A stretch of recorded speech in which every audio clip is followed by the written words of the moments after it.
All right, everybody. That was Fruitian by Daniel Caesar. How do you feel about that song right there? I mean, he's one of them ones. You know what I mean? I think he always makes music that kind of just moves the spirit. In my opinion, I think he really releases and writes and creates from a real like intimate space. You know what I'm saying? So every time I hear a song from him, it's like it don't feel like he left nothing back. You know what I mean? It seems like he kind of puts everything into everything he does. You know? Yeah, I like Daniel. He's a cool guy. Mm. So you have a brand called Plant a Seed. Tell me about that. Yeah. So Plant a Seed. So ultimately, it was an app that I'm still kind of developing. But as of now, it's like a wearable concept and something that really that I've kind of have access to do, which is kind of just make it cool. It's just like plant a seed. Trees don't grow overnight. It's like self-sustainability, but also bridging it into like a metaphysical sense, to where it kind of like you could relate to it. You know what I mean?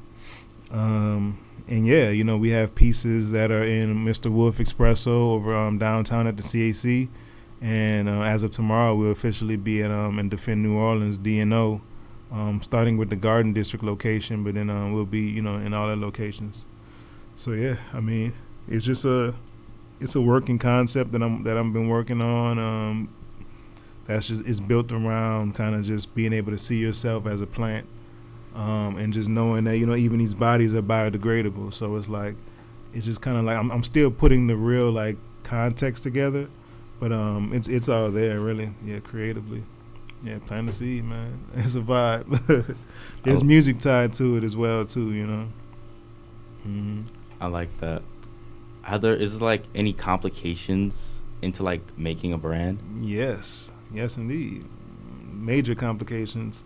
I mean, it's something that you got to be forced sometimes to kind of collaborate with people, mm-hmm. whether that's with manufacturers or whether that's just creating deadline and dates and stuff for yourself. I mean, it's super complicated, and you got to have patience, and especially when it's a collaborative effort, you got to have patience. And as a visionary, you just want to see it come out how you expected it to. But again, like I said earlier, sometimes it's not always what you expect. It's just real time, and you just make your adjustments. So yeah, it's complicated, but it is also fun, and it's also just it's a part of the game. I'm not mad at the process, for sure. How long have you like spent on like everything in How total? long? Yeah, like I don't even know, bro. Years. I mean, it's something I've been mentally developing since 2017. I committed. I did one release in 2018 on R19. I kind of been like sporadically kind of just dropping. Like I did one in like 2021, 2023. I did some hats. So it's kind of just like I've been finding my way in it. So it's hard to say how long, but I mean, let's just say, since 2017, like 7 years, I like that. Yeah. When you started producing, how did you like build yourself up? The music. Like producing music. Yeah. Oh, collaborating. Bro, it's almost all the same answers. I mean, I built myself up by collaborating and by like working with different brands. So I had a homie. He's passed on now. Good man, crazy rapper from the city. Chad Conquering Lion. He's one of them ones, bro, from Holly Grove, Louisiana. And yeah, we made some dope music together that was real like transformative for our age. We were young, like at 16, starting off. But I think the main thing was the quality. It was how masterful I was at production and how masterful he was at writing and rapping. We made some really dope stuff. I'm glad to share it with you. Yeah, that really moved the city at the time. And I think that just collaborating with different artists and like them already having their brands and me, having mine, my name is kind of getting out there. Like, oh, who's making them beats? Ghazi. Oh, Ghazi. Oh, you produced for Chad. Oh, you produced for Marty Mard. Whoever, Dominic Scott. So that's how you do it. It's the same with business. It's the same with just what you're doing right now. Like we're working together. Like your community and my community is gonna collide. You know what I mean? So that's pretty much like the cheat code to everything, bro. I ain't gonna lie. The cheat code to kind of getting your arms longer is just by sharing them, sharing the space. Yeah. I like that. When you're producing, or when you were coming up producing, putting all those hours in, who are like either some producers or some artists that you look to for inspiration? Man, Doom is definitely one, a huge one. Doom, MF Doom, Metal Fingers, his production. Growing up, I wanted to be Kanye West so bad. I don't know if you're familiar with like the Heat Makers. The Heat Makers were like producers that did a lot of Dipset stuff, Cameron and Jewels and them. Just Blaze, a lot of these is producers that I kind of just grew up under and grew up on. And of course you got your local, stars like Manny Fresh, KLC, people like that. Yeah, like everything really. I ain't gonna lie, like a lot of Pharrell, a lot of like Timbaland.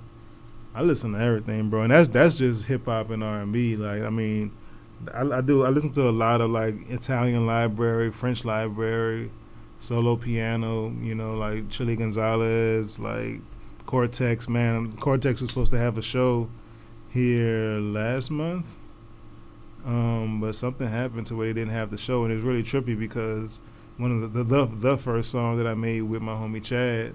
I sampled a Cortex record that's pretty popular. Yeah, you'll know when you hear it. And yeah, I was like really excited to kind of see them perform it in New Orleans. But yeah, I don't know what happened. I guess I'm gonna have to wait till they kind of bring it back around. You know what I mean? But I listen to everything, dude. I listen to everything. What are some like moments in your life that like you feel nostalgia? Like that was like one of like that was a great moment right there. Nostalgia in reference to just music? Yeah. I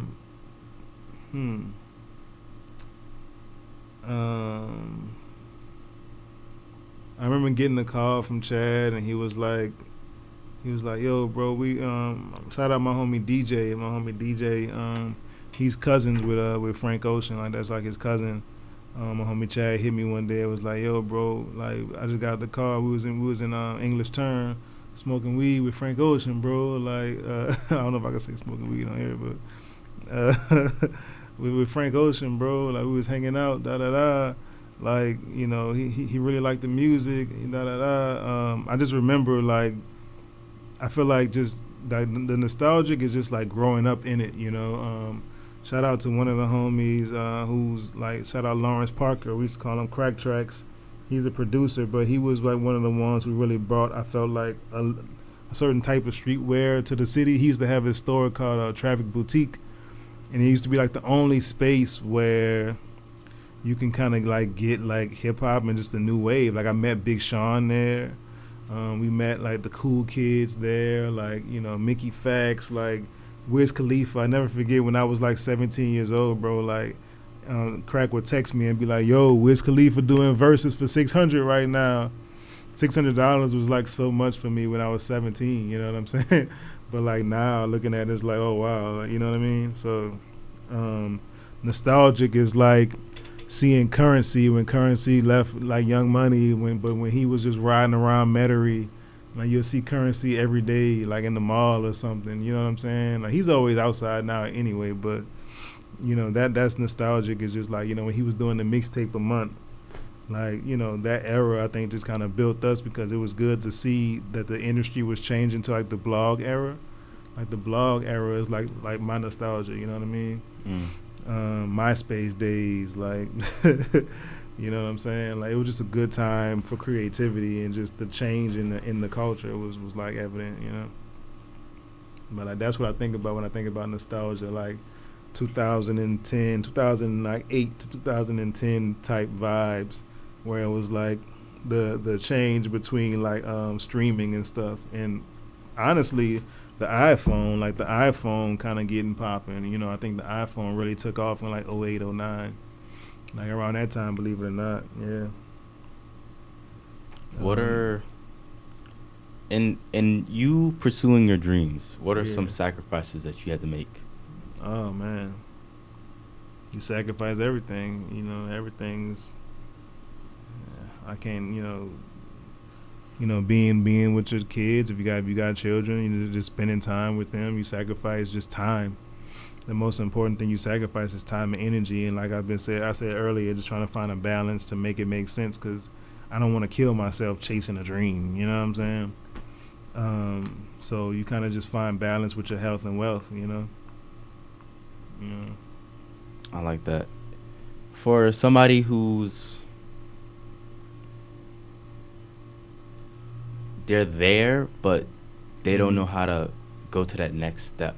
They feel like they reached the ceiling, and they just don't know how to break through that glass. What do you tell them? Yeah, feel like you reached the ceiling. Wow, that's a hard place to be, reaching the ceiling. You know what I'm saying? I say close your eyes or just kind of like close yourself to the world a little bit. And let's see, I say meditate on it. You know what I mean? Because I like to believe that there aren't any ceilings. So it's like there's always a way to make adjustments, especially if you're young. More than likely, sometimes you got to just keep living. Like the old folks used to just say that, man, just keep on living. I want to be like your grandma and tell you, like, you know what I'm saying? Boy, just keep living. You know what I mean? And like it sounds like just like some old country folk tale, but it's like, yo, like for real, like sometimes you got to just like live life a little bit. Like sometimes you got to just stop thinking about what you think you want to do and just go live life, man. And like, and those that you'll create those stories. You'll go live a love life. You'll go, you'll have a partner that you fall in love with, you break up with, and that you create your best album, your best body of work. You know what I'm saying? You got to go live life. So if for somebody that's feeling like they reached the ceiling, live life, man. Because you got more to live. Obviously, you woke up and you're still breathing, so just go keep living. That's what I would say. If you're feeling a way about it, or some people may be content with that ceiling, just like, okay, that's your personal, however you feel. But if you're still alive, then you got more life to live. I like that. Have you ever? I don't want to say writer's block because we already said that, but like, was there ever a moment where you're just like, I can't do this no more, I'm done, and you want to like switch up completely? Yeah, I've had that moment. It was less of like I can't do this no more. It was more like I had like a spiritual awakening, and I actually got to a point where I didn't really want to play with technology much. And there was a season in my life where I actually played on djembe drums, and I told myself, I'm not making any more like synthetic drums or any more like programmed drums. It's gonna all be real. Da da da, you know what I mean? I definitely went through that season for sure. That was just like a personal kind of just thing in my life, just some study, some self-studying. But I found my way back. And being able to balance it, Do you play any instruments, or is it all just technology? Yeah, I play instruments too. So I mean, naturally, I've learned to play keys. I mean, I play what I play. I won't say that I'm a keyboard player or I'm a piano player. I mean, I know what I know. You know what I'm saying? Like, I know how to do what I do. But growing up playing drums, drum set, naturally, just percussion. It's kind of always been like my lead to it. And I don't know any like string instruments. I would love to get more masterful on the piano though, for sure. Yeah, definitely. But I guess if I had to say I play anything, it would be like percussion, like drums. Yeah, like naturally. So in the era you're in, when like technology really like started to take a strong hold of the world. Yeah. How were you able to like get the technology that you had in order to start off your producing? I mean, I think luckily for me, it didn't change much as far as like what was needed for my program that I used. Mm-hmm. Like I mean that you could get more sounds, but a lot of times with hip hop, most of it is like kind of sampling anyway, and it's just finding drums, or you can make drums even. But I mean, for me, it didn't really change much. The business changed a lot. I think the business aspect changed way more than like the actual route and way that people produce music. You know what I mean? Like it's more about streaming and stuff now. That's changed so much more than it was like how you actually make it. You know? Yeah. I like that. So when it comes to like sampling, how do you do that? uh, I mean, very simply, you just kind of find something that's not yours that you like, and you take a piece from it. It's like stealing, but you know, to do it the right way, you're supposed to ask for permission. You know, before you release it. But yeah, I mean, sampling is just taking a record that you like, anything that you like from that record. You know, it can be just a voice, you know, a voice stab, or it can be maybe it's the first 4 bars of a record, and you just sample that, you cut it, and you just loop it, and you play it again and again, or you just find ways to place it in between your record. You know, yeah. If sampling is just taking what you like and repurposing it, like I'm gonna take a sample of that and add it over here. You know. What was your favorite sample that you took? Or at least top 5. Top 5. Sheesh. A lot of them I don't even know how to pronounce the names of the songs, because I mean I dive into like a lot of like you know, just foreign library stuff, which is kind of unfortunate. I guess some of my favorites definitely from the Cortex. The song that I sampled for Chad. We recently did a remix to Aaliyah's "Come Over" with Dom. That was one of my favorite ones that we kind of did. But we also replayed the guitar, so it's not like a true sample, but it is like a reimagining, almost like a cover. It's hard to do top 5, man. I mean, you know, and even more recently, like, you know, we sample like just our homies too. So I even remixing some of like our homie songs and stuff like that. Yeah, it's hard. I can't really think about like a top 5 like samples, because I mean, honestly, some of my favorite ones, I don't even know how to pronounce the name of these songs.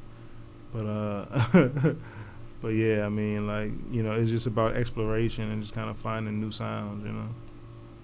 I like that. All right, so we're gonna go into a little bit of our last break. You know this song. This song is "Dear Summer" by Dominic Scott. Let's get it. Hope you enjoy.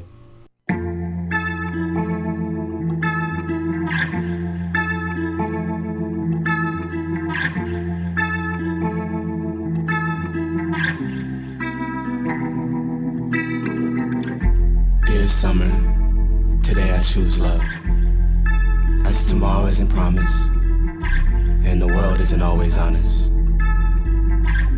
So today, I chose love. Tomorrow at sunrise, the sun will come out, but today you're bright as ever. Today you make me better. Today you're perfect weather. Today I choose love.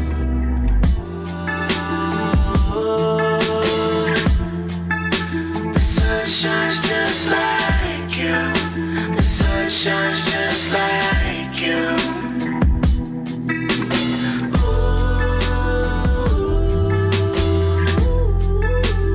Damn, your soul's bright too. It shines just like you.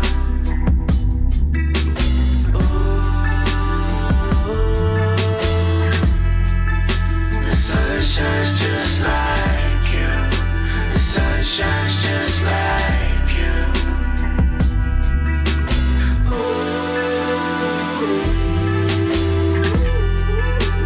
Damn, your soul's bright too. It shines just like you.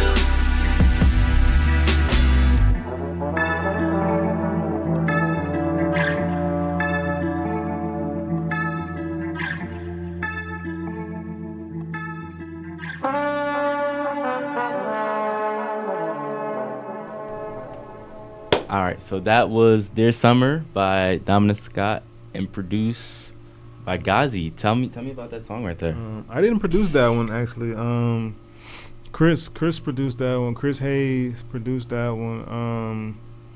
That record though, I am an executive producer on the album.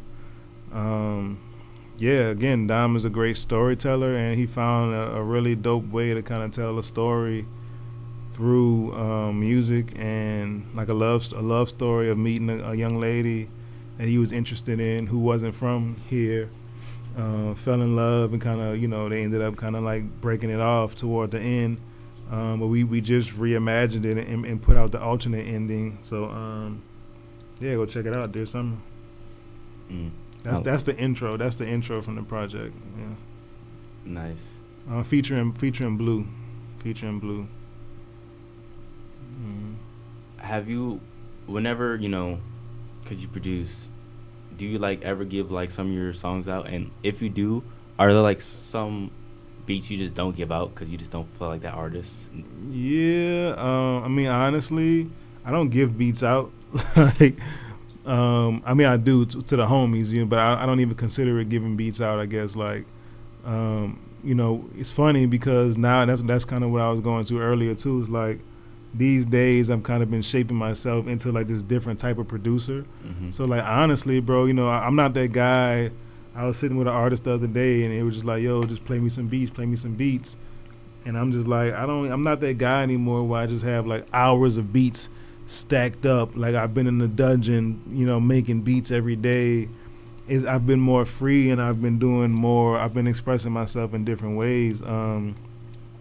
With an artist like Dom, a lot of that stuff we really made on the spot, or like the music I make with Dom is like it's automatically his. You know what I'm saying? Like, I produced for Dom. It's hard to make a beat these days and Dom not get it. Like, basically, I got to go through the Dom filter, and if Dom don't hop on it, then whoo, all right, boom. Now somebody has a track that maybe they can get on. You know what I'm saying? Or we'll just use it for a movie or something later.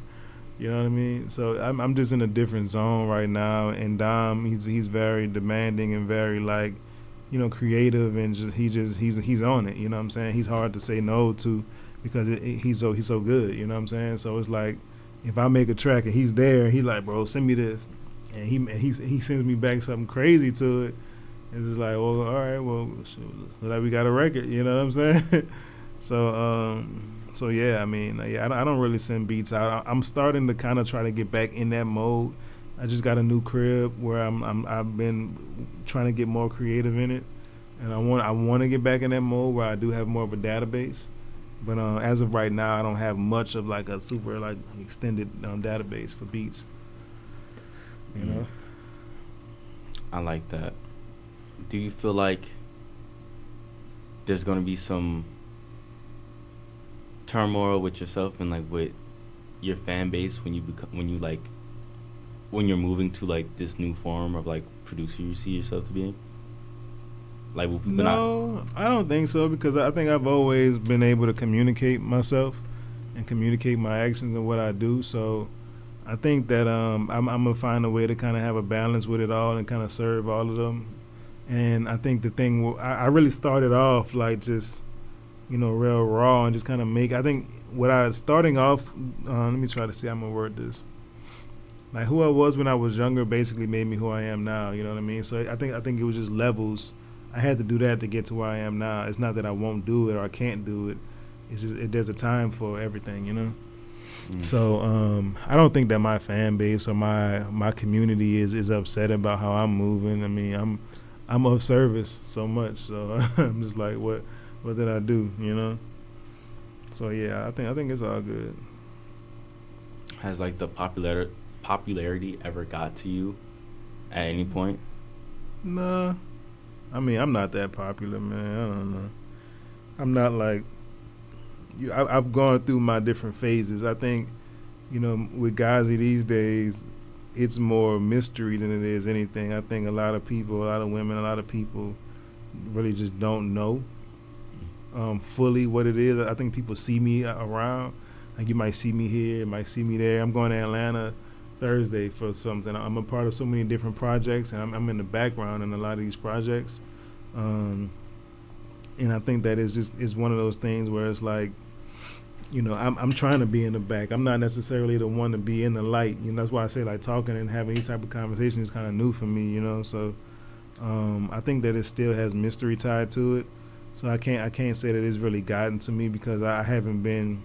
I've been approached like, oh, you guys, you this and that, but it's not like I'm not like Chris Brown or nothing like that, where it's like pandemonium wherever I go, and like, oh my God, it's Ghazi, oh my God, let me get your autograph. You know what I'm saying? Like it's very like chill, and I think it's because I'm a chill person.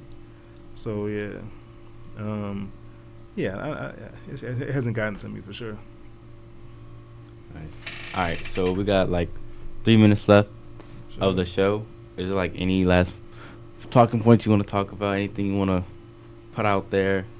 I just want to say I appreciate you allowing me on. You know what I'm saying, and just I think it was real organic how we got here. Just me tapping in with Happy Valley, and I guess it was like your bro that tapped in with me, and I mean I just appreciate just seeing young people really kind of come together here in the city. And I know it's hard. Well, we literally got to create everything that we do. So it's like I respect it, and I respected like how y'all came at me with it, and I want to support however I can. And Plant a Seed is available now if you're hearing this at Defend New Orleans, and Mr. Wolf Espresso. Ghazi Gamali, I mean, Dominic Scott, we working on new music all the time. I'm also a part of the Polarious Pursuit with global warming and Pell, and we're working on bringing that back. So yeah, just follow me on Instagram. Ghazi Gamali, GhaziGamali. I'm the second most important Ghazi on the internet. So holla at me. All right, y'all. This is What's Up Radio here with Weird and Ghazi. I hope y'all enjoy the show. And yeah, that's all from me, folks. Y'all have a good one. Peace.